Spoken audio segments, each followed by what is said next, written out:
2006 की बात है, जब मैं कितना 6 साल का होऊंगा या 5 साल का होऊंगा। मेरे दादाजी लेकर के गए थे हमको एडमिशन के लिए, वो भी गवर्नमेंट स्कूल में, गांव का ही जो सरकारी स्कूल होता है वहां लेकर के गए थे। तो वहां के जो हेड थे यानी प्रिंसिपल थे, वो बोले कि 5 रुपये एडमिशन का लगता हूं। मेरे दादाजी यहाँ एडमिशन नहीं करवाए। अब पता नहीं उनके पास था या नहीं था, मैं नहीं जानता हूं, लेकिन इतना मैं जानता हूं कि और वहां पे उस वक्त क्या हो रहा था, जिस भी बच्चा का एडमिशन हो रहा था वो बच्चा स्कूल में ही रुक जाता था। हम वहां पे रुके नहीं, हम अपना दादाजी के साथ ही वापस आ गए। इसका मतलब हमको समझ में आया कि मेरा वहां पे नाम नहीं लिखवाया गया है, नाम नहीं लिखाया। उसके बाद तो भी गए कैसा थे पता है, एक जो छोटा सा पैंट होता है ना, निकर, और ऊपर से सेंडो गंजी पहन करके, बस। और कुछ नहीं था बदन पे, कुछ शरीर पे कुछ नहीं था, ना चप्पल वगैरह कुछ भी नहीं था। तो 5 रुपया, हो सकता है मेरे दादाजी के पास होगा 5 रुपया, लेकिन पता नहीं पैसा लग रहा था कि क्या लग रहा था, क्यों नहीं कराए मैं नहीं जानता हूं, इसके पीछे क्या वजह है। पूरी तरह से गांव धब्बे, क्योंकि मेरा माँ का कोई साथ नहीं दे रहा था, ना उनका परिवार वाला, ना उनका पति यानी कि मेरे पापा, वो भी साथ नहीं दे रहे थे। वो बहुत ही उनका गंदा लक्षण था, बहुत ही उनका, क्या बोलूं मैं, जो व्यक्तित्व था, वो बहुत नशे में रहते थे, गाली गलौज करते थे, बड़े हिंसात्मक थे, बड़ा अपराधी, बड़े गुस्सेला वाला प्रवृत्ति का आदमी थे। अभी भी वैसे ही है, बहुत ज्यादा खासा चेंज नहीं आया है, कि बदलाव नहीं आया है। और मैं बताऊं भूखमरी का रीजन तो और यही है, आप लोग सोच करके शायद दंग रह जाओगे, लेकिन मेरा बचपन इसमें भी गुजरा है। किसमें? मासना का नाम सुने हैं आप लोग? सुनिए। Hello friends, welcome to my channel. दोस्तों, आज मैं बात करूंगा मेरा बचपन की कहानी के बारे में। मेरा बचपन कैसे गुजरा। सबसे पहले मैं अपने बारे में बता देता हूँ। मेरा नाम उमेश महतो है। मैं झारखंड के खूंटी जिला से के एक आदिवासी गांव से हूँ। अभी मैं वहाँ नहीं रहता हूँ, अभी मैं खूंटी में रहता हूँ। और अभी मैं, लेकिन सबसे पहले चलते हैं मेरी बचपन में। सबसे पहले मेरा गांव जो है, गांव में जन्म होता है और एक ऐसा परिवार में जन्म होता है, परिवार तो हिंदू परिवार ही है, लेकिन बहुत ही हिंसात्मक, बहुत ही गरीबी और बहुत ही, क्या बोलूं मैं, हिंसा प्रवृत्ति का परिवार था। मेरा जो बचपन गुजरा है वो पूरा का पूरा, वो गुजरा है क्या देख करके? गंदी गंदी गाली सुन करके, मार काट खून खराबा, ये सब देख करके। ऐसे ही मेरा पूरा का पूरा बचपन गुजरा है। और इन सब के बावजूद और कई तरह की समस्याएं थी। जैसे बहुत बड़ा जो समस्या था मेरा जीवन में, वो था भूखमरी का, खाना का। मेरे को बचपन में ढंग का खाना नहीं मिला। इसके कारणवश मैं पूरी तरह से कुपोषित बच्चा था। मेरे, ना तो जितना मेरा एज था उसके हिसाब से, ना तो मेरे पास हाइट थी। मेरा शरीर में पूरी की पूरी घाव धब्बे से भरे होते थे। मेरा सर पे जुएं रेंगती थी। और तो और ढंग का खाना भी नहीं मिलता था। मुझे याद आती है, कई बार मैं बचपन में देखता हूँ तो ना तो ढंग का घर भी था रहने का। बारिश होती थी तो बारिश से टप टप बारिश छत से, मतलब कि चोरी। अभी भी वही हाल है मेरा घर का, अभी भी बदला नहीं है। जी हाँ, अभी भी नहीं बदला है, वही हाल है। और अगर आप ये देखना चाहते हो कि कैसा है, तो आप, एक मेरा ब्लॉग आया हुआ है, वो आप जा करके देख सकते हो। तो गरीबी में पूरी तरह से जी मतलब कि बीता। अब मैं बताऊं कि भुखमरी बहुत बड़ा समस्या था, क्योंकि मेरा पापा का जो स्थिति था, मेरा पापा का जो हाल था, वो किसी भी दृष्टिकोण से सही नहीं था। आप अगर समझना चाहते हो तो इस बात से समझ सकते हो कि एक बच्चा पैदा होता है और 2 साल 2.5 साल 3 साल होता है, उसके बाद ही से मम्मी पापा कहना सीखता है ना। सीखता है या नहीं सीखता है? लेकिन मैं अपना उदाहरण दूं तो मेरा जो उदाहरण है वो मैंने, आपको यकीन नहीं होगा, लेकिन 18 साल के एज में, यानी कि पहली बार 2017 के एंड में, यानी कि नवंबर या दिसंबर होगा, जब मैं अपना गांव छोड़ करके रांची स्टडी के लिए गया, तब मेरे को पहली बार साहस हुआ कि अपने पापा को मैं पापा कह सकूं। उससे पहले मैंने कभी भी अपने पापा को पापा नहीं कहा था। ये बातें सच है। सोच करके देखिए कि वो कैसे इंसान होंगे जिससे ना तो मैं खुल करके बातें कर सकता था, ना नजरें मिला सकता था। पूरी की पूरी तरह से मैं डरा रहता था और पूरा जो जीवन बीता है वो डर में बीता है। बचपन से ही मैंने देखा क्या, हिंसा, खून खराबा, इतनी गंदी गंदी गाली गलौज होता था मेरा घर में, ऐसी लड़ाइयां होती थी जिसका मैं यकीन नहीं कर सकता हूं। सप्ताह में 4 दिन 3 दिन तो ऐसे ही गुजरता था। और जो नशा, मेरे पापा नशा करते हैं, अब भी करते हैं, और ऐसी ऐसी गाली गलौज करते थे, ऐसी ऐसी गाली गलौज करते थे। और खास करके मेरे दादा, जो मेरे दादा मतलब कि दादा यहाँ पे उसको कहा जाता है झारखंड में, जो अपने फादर के पिता होते हैं उसको दादा कहते हैं। उनका भी नेचर ऐसा था कि मार काट, टांगी दौली, हथौड़ा, पता नहीं क्या क्या उठा देता था लोग। और सचमुच ऐसे में जीवन जीना कोई आसान काम मेरे लिए नहीं था। इसी तरह से मैंने जिया। और बचपन की बात करूं तो मेरी मां को ही मैं बताऊं, शायद मेरी मां नहीं रहती ना तो मैं जिंदा भी नहीं होता आज। कहीं का मर चुका होता, कहीं फेंक दिया जाता मेरे को। अच्छी तरह से मुझे याद है, आज एजुकेशन के मामले में मैं यहां तक हूं, मतलब कि इस लेवल तक हूं। मैंने बीएससी किया है केमिस्ट्री ऑनर्स में रांची यूनिवर्सिटी से, और कॉलेज है वाईएसएम कॉलेज धुरवा रांची, यहां से। ये इसके पीछे जानते हो रीजन क्या है? बहुत बड़ा रीजन है दोस्तों। 2006 की बात है, जब मैं कितना 6 साल का होऊंगा या 5 साल का होऊंगा। मेरे दादाजी लेकर के गए थे हमको एडमिशन के लिए, वो भी गवर्नमेंट स्कूल में, गांव का ही जो सरकारी स्कूल होता है वहां लेकर के गए थे। तो वहां के जो हेड थे यानी प्रिंसिपल थे, वो बोले कि 5 रुपया एडमिशन का लगता हूं। मेरे दादाजी यहाँ एडमिशन नहीं करवाए। अब पता नहीं उनके पास था या नहीं था, मैं नहीं जानता हूं, लेकिन इतना मैं जानता हूं कि और वहां पे उस वक्त क्या हो रहा था, जिस भी बच्चा का एडमिशन हो रहा था वो बच्चा स्कूल में ही रुक जाता था। हम वहां पे रुके नहीं, हम अपना दादाजी के साथ ही वापस आ गए। इसका मतलब हमको समझ में आया कि मेरा वहां पे नाम नहीं लिखवाया गया है, नाम नहीं लिखाया। उसके बाद तो भी गए कैसा थे पता है? एक जो छोटा सा पैंट होता है ना, निकर, और ऊपर से सेंडो गंजी पहन करके, बस। और कुछ नहीं था बदन पे, कुछ शरीर पे कुछ नहीं था, ना चप्पल वगैरह कुछ भी नहीं था। तो 5 रुपया, हो सकता है मेरे दादाजी के पास होगा 5 रुपया, लेकिन पता नहीं पैसा लग रहा था कि क्या लग रहा था, क्यों नहीं कराए मैं नहीं जानता हूं, इसके पीछे क्या वजह है।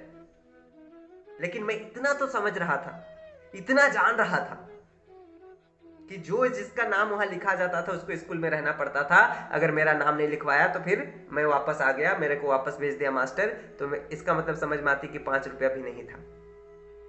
उसके बाद मुझे अच्छी तरह से याद है कि मम्मी पता नहीं किसी का घर छापी थी, या किसी का लेदरा धोई थी, या फिर किसी का पता नहीं जो भी कुछ काम होता है लेबर वगैरह का, वो की होगी। उसके बाद ले जाकर के हमको एडमिशन करवाई थी, वो भी पैदल। ज्यादा नहीं था, लगभग 1 किलोमीटर दूर होगा मेरा घर से स्कूल। तो इस तरह से मेरा एजुकेशन की शुरुआत हुई थी। आप लोगों को हो सकता है यकीन ना हो रहा हो, लेकिन जो सच है वो तो कहना पड़ेगा ना, सुनना तो पड़ेगा ना, सच है तो।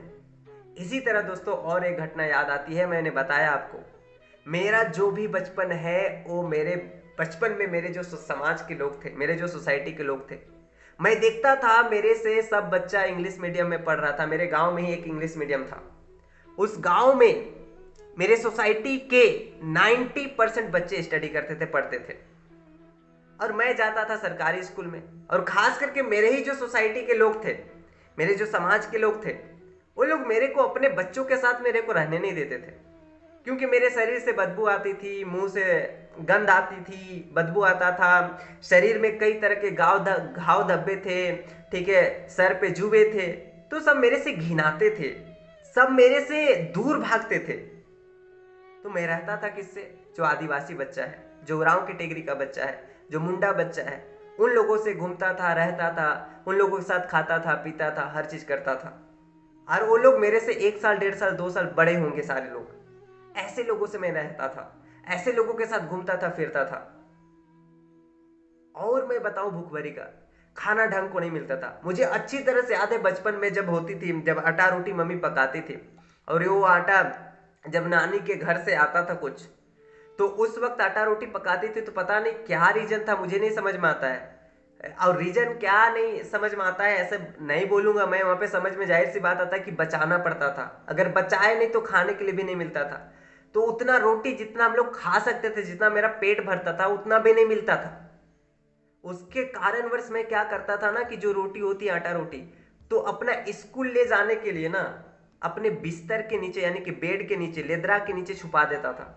और जब मम्मी एक दिन बाद या 2 दिन के बाद लेदरा झाड़ती थी, तो वहां से रोटी निकलता था।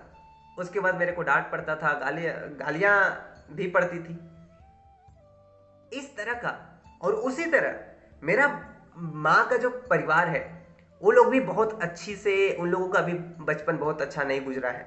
उन लोगों का भी, मेरे बस नानी थी, सिंगल मदर थी, मेरे नाना नहीं है, मेरे मामा भी नहीं है। तो फिर हुआ क्या था कि उन लोगों का भी बचपन जो है बहुत गरीबी में बीता था। तो मैं अच्छी तरह से याद है कि बचपन में क्या होता है ना, कि दाल भात बच्चा को बहुत खिलाया जाता है। तो मेरे को जो पखार भात होता है, झारखंड में जानता है लोग, जो गरम गरम भात होता है उसमें पानी डाल दिया जाता है, उसको पखार भात बोला जाता है। उसके बाद जो पानी का बच जाता है, जिसको पहनत कहा जाता है, वो पहनत में आलू चोखा को घोल घोल करके, पूरा लिक्विड फॉर्म में बना करके, ये दाल है बोल करके मेरी नानी मेरे को पिलाती थी। इस तरह का मेरा बचपन गुजरा है दोस्तों, इस तरह का मैंने जिया है बचपन, पूरी तरह से गांव धब्बे। क्योंकि मेरा माँ का कोई साथ नहीं दे रहा था, ना उनका परिवार वाला, ना उनका पति, यानी कि मेरे पापा, वो भी साथ नहीं दे रहे थे। वो बहुत ही उनका गंदा लक्षण था, बहुत ही उनका, क्या बोलूं मैं, जो व्यक्तित्व था, वो बहुत नशे में रहते थे, गाली गलौज करते थे, बड़े हिंसात्मक थे, बड़ा अपराधी, बड़े गुस्सेला वाला प्रवृत्ति का आदमी थे। अभी भी वैसे ही है, बहुत ज्यादा खासा चेंज नहीं आया है, कहीं बदलाव नहीं आया है। और मैं बताऊं भूखमरी का रीजन तो और यही है, आप लोग सोच करके शायद दंग रह जाओगे, लेकिन मेरा बचपन इसमें भी गुजरा है। किसमें? मासना का नाम सुने हैं आप लोग? सुने तो होंगे ही। मसना, मसना उसको कहा जाता है झारखंड में जहां पे आदमी, यानी कि हर आदिवासी गांव में आपको मसना देखने को मिलेगा। जहां पे आदमी मर जाता है तो उसके बाद उसको में दफनाया जाता है, और उसके ऊपर एक चट्टान बिछा दिया जाता है, पत्थर बिछा दिया जाता है, और कुछ पत्थर को खड़ा भी कर दिया जाता है। इसको कहते हैं मसना।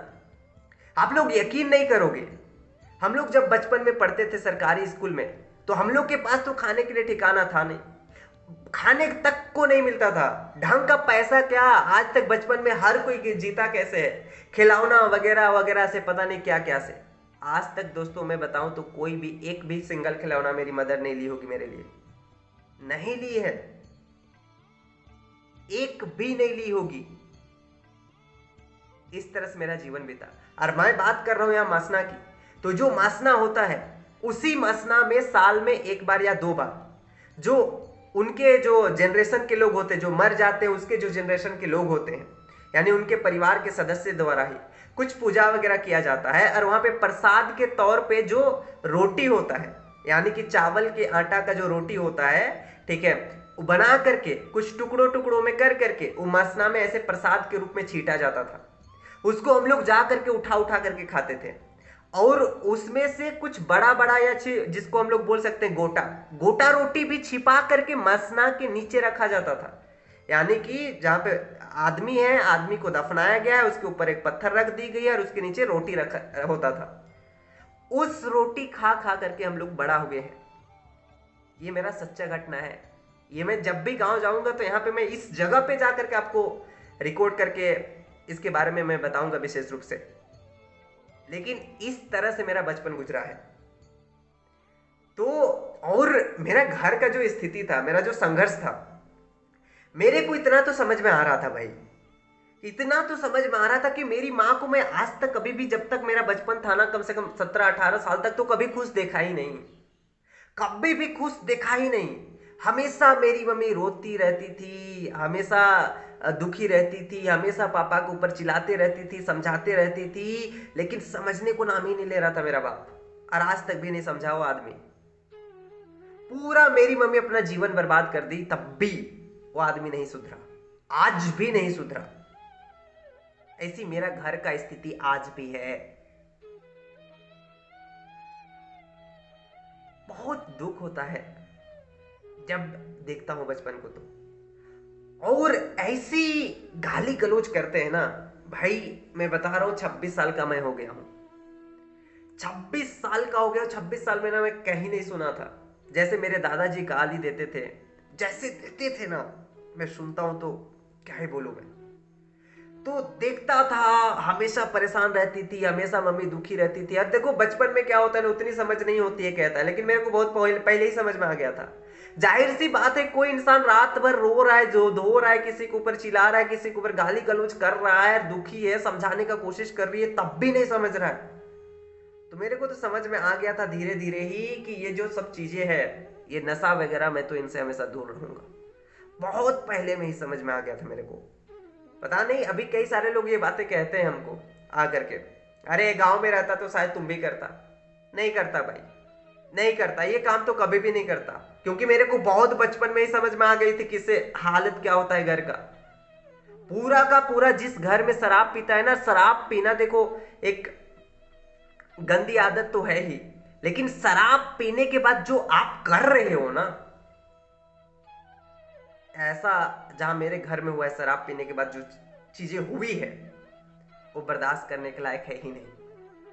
किसी भी सिचुएशन में नहीं है, किसी भी हालत में नहीं है। तो इस तरह का संघर्ष, इस तरह का मेरा बचपन भी था। ठीक है, अभी की स्थिति बताऊं तो कोई बहुत ज्यादा सुधार हुआ नहीं है, बहुत ज्यादा बदलाव आया नहीं है। मेरे को समझ में आ गई थी कि शायद यहाँ पे मेरा जीवन बर्बाद होगा।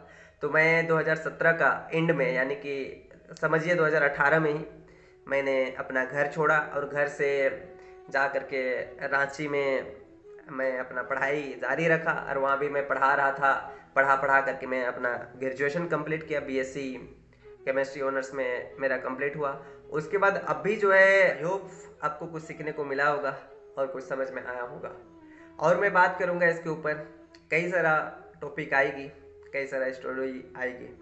तो ऐसा नहीं है कोई बहुत अच्छा बचपन नहीं था।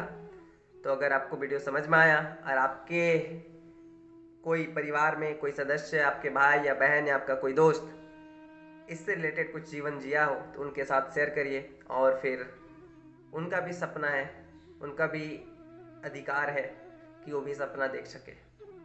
आई होप आपको समझ में आया होगा। सुनने के लिए बहुत बहुत शुक्रिया आपका।